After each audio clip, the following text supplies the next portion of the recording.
Welcome back. Arsenal winning at Crystal Palace by a goal to nil, finishing with 10 men. So much to discuss. Let's go straight into it. It all happened in that second half. The incident for the penalty. We think it's a penalty, but we're also looking at Thomas Partey's role in it. Well, certainly this is a training ground where they work on. Usually it's a corner where you try and spin it round the back and someone blocks you, the defender. But free kick, Martinelli, as you can see there, they've worked on this, and Thomas Partey just puts his body there. Whether that's interfering with play, the rules these days, I mean, it's so inconsistent, some of the decisions. But certainly it's a penalty. Nketiah, he does so well here just to get his toe on it, and Johnson has to make that. As you see there's contact and it is a penalty. But whether Partey has played a part in him getting away from, as you see it there, that's the big question. Yeah, well, straight away I said there's been a block there when the penalty was given. And I think the question is how much of a block was it, basically? Would the player have got there if he wasn't blocking him? Saka, that's an interesting bit as well. Saka holding the ball for the whole duration of the fallout from the penalty. Johnston. And then finally they hand it to Odegaard. Then you've got Sam Johnson, as you can see at the top of your screen. He's looking at the bench because he, and rightly said in commentary, he's probably been preparing for Saka to take the penalty, and it was a lovely stroked home penalty in the end, but so much to look at there. The other side and the other situation to it is that Partey, when he was blocking, he was actually in an offside position as well. Now, whether he's interfering with play is another question that we can. We're going to ring in Dermot in a moment. Just a quick one on the penalty, though. That was really interesting because Saka's taken 5 of Arsenal's last 6 penalties in the last 2 years, and Odegaard's not taken any for Arsenal. I'm amazed by that. I mean, I was at pre-season, missed one in pre-season, and maybe just thought, well, let Martin Odegaard take it, and you can see Sam Johnson, though. Caught him out, You're baffled, because now he's looking at the goalkeeper coach, I should imagine, because they talk through certain players who take penalties, and some players always put it in the same position. But Odegaard obviously was very cool and calm and just slotted it in that corner. So, interesting. But David Seaman always said to me back in the day, always used to look at their run-ups, the way they're running up to the ball. But obviously, Odegaard looked like he was going to go that Sam Johnson way he went. But because sometimes when you open your body up like he did, you can sometimes get them wrong. But he got that totally right, and a good call penalty in the end. OK, Dermot Gallagher, come in and help us, because we need to ask, first of all, about Thomas Partey's role in that. Is it a foul, first of all, by Thomas Partey on Lerma? I think not, Steve. I think he's there to block, we get that. But if you see it sideways on, you see how Lerma goes down, you would say that the fall is not commensurate with what happens. He's got a little touch off Lerma. We see all the time defenders reach for attackers reach for defenders. I would say that doesn't marry up there. Going back to the offside, if he's in offside position, that's not an offence in itself. He hasn't taken part in play because he hasn't touched the ball, and he hasn't moved towards the ball. The ball quite clearly goes to Nketiah, who you can see is well away from Partey. You see the ball now, it travels well away. So he takes no part in that move for an offside offence. VAR looks at it, checks, is it a penalty? Yes, I don't think there's any doubt about that. Checks to see if Partey has committed a foul, says no. Checks to see whether it's offside, he doesn't take part in that move, so the penalty's awarded.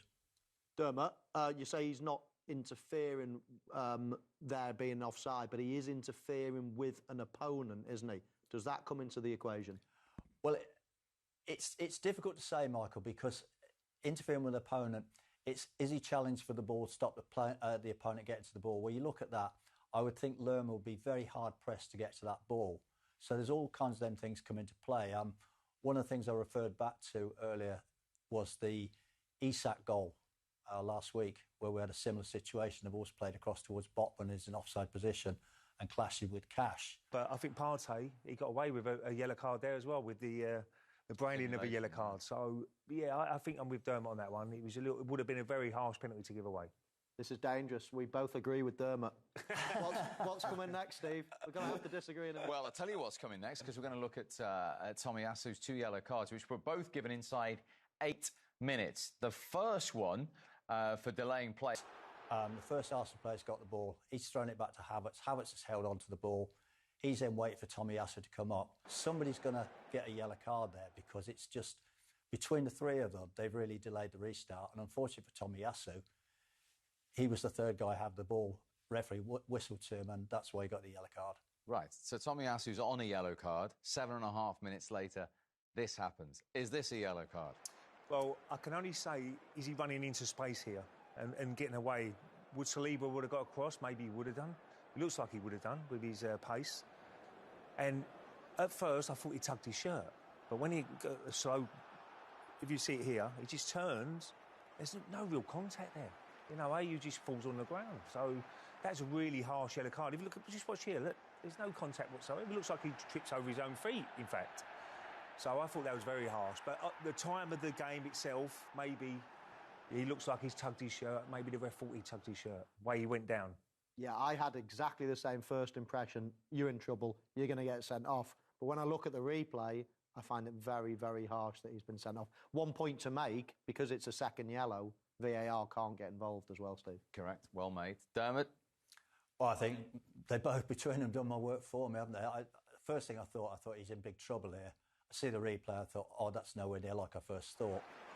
Because I thought he pulled his shirt back and he'd get a yellow card.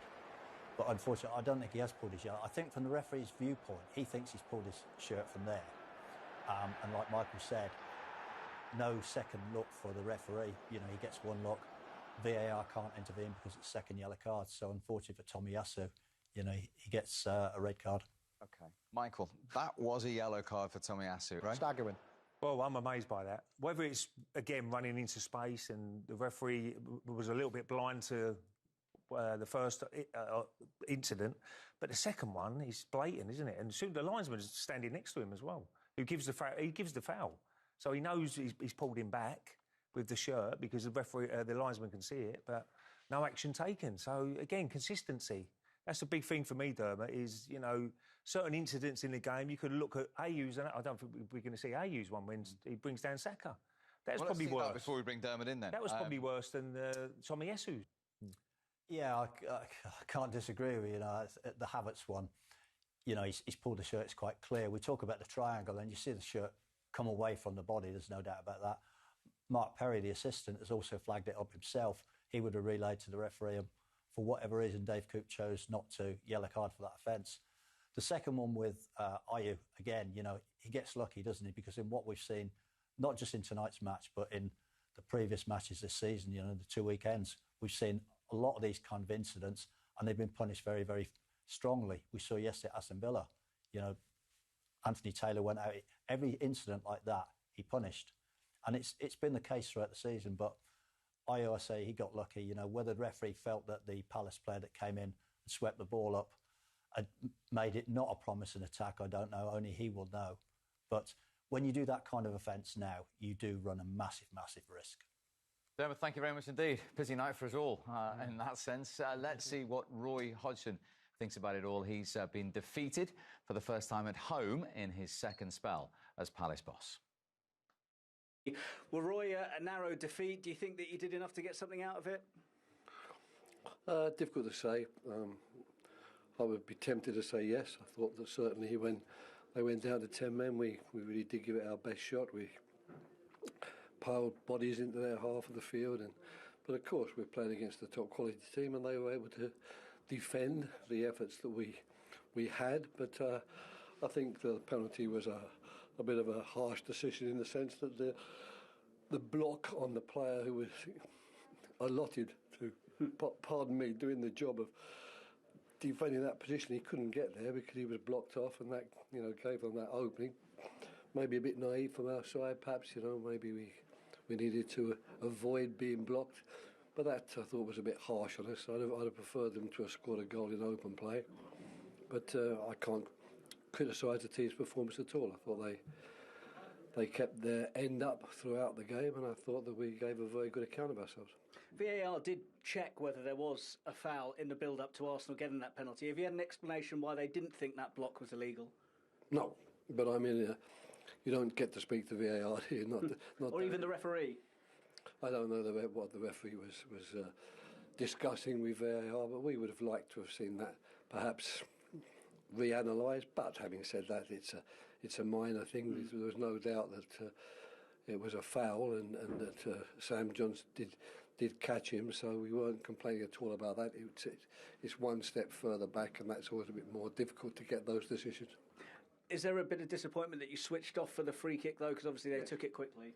Yeah, well, I don't know, we did switch off completely because we had a player who was actually going to make his way into that area to defend it had he not been blocked. So it's not totally a case of switching off, but you do have to give credit to the Arsenal quick thinking and the quality of the pass in there as well. So, but that's why they are where they are. You put some pressure on after they went down to 10 men. Was the disappointment that you didn't ask enough questions of Ramsdale?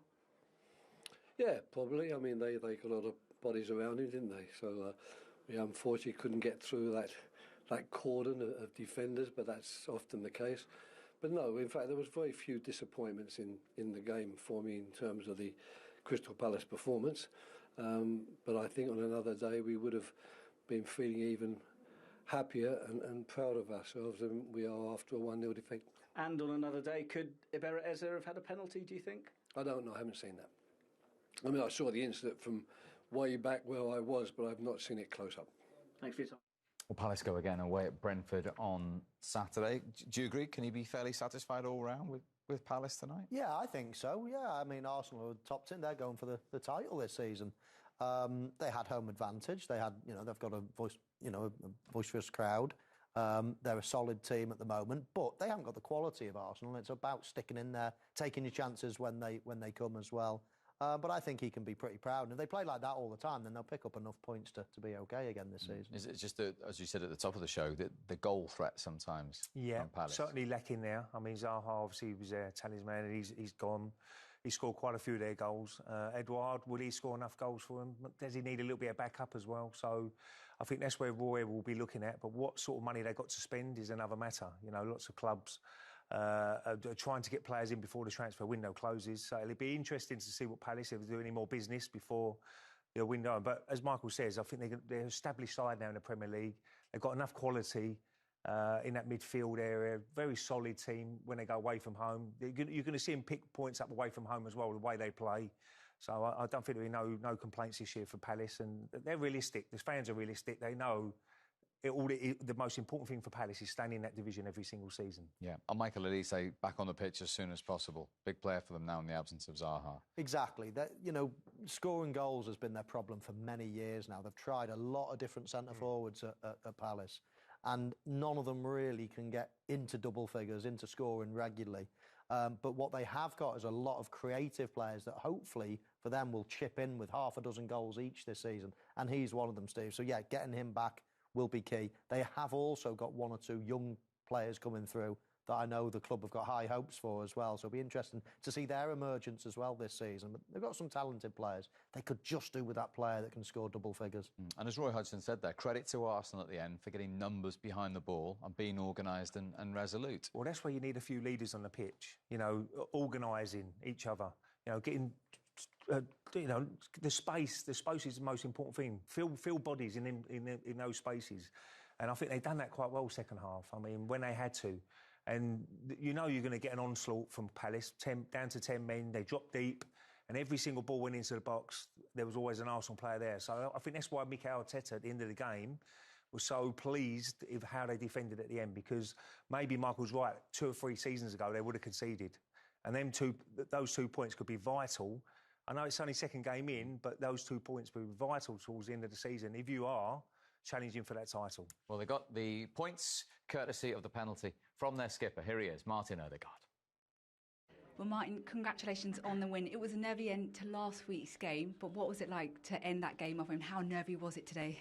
Yeah, I mean, I think the red card changed the game a bit, so in the end was a tough one, and we had to really fight through it and really dig deep there at the end, but... yeah, I think we deserved the win. I think we were the better team throughout the game, and maybe we missed a little bit on the final third today, but yeah, I think we deserved the 3 points.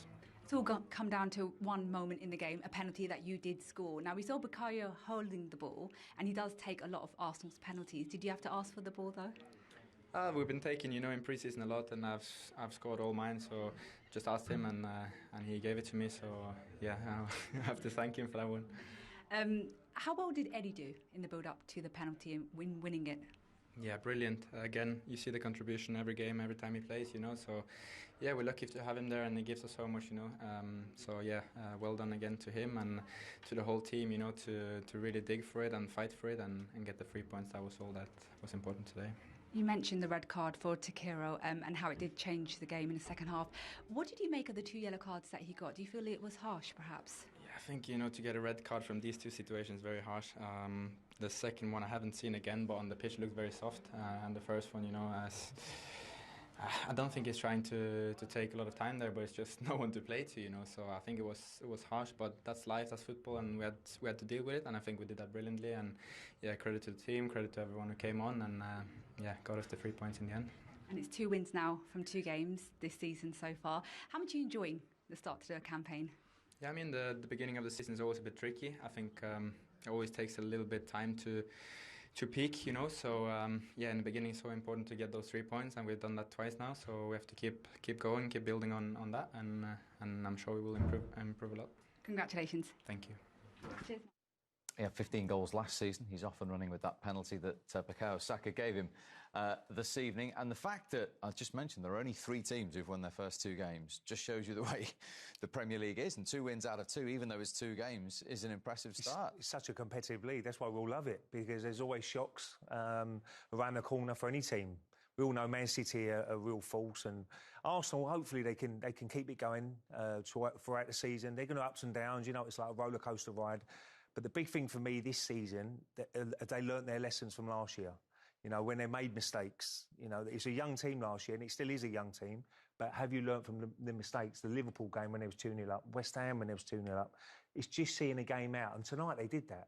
They saw the game out very well and got all 3 points. Because at the end of the season, when you do win the title, or if you do win the title, they don't analyse every game how you got those 3 points. It's about getting those 3 points. So I think that's the difference for tonight and probably a couple of games last season. Yeah, and you can make a real point for Arsenal being a lot better. The experience that they had last season, the new players that they've got, they're going to give Manchester City a good run for their money this year.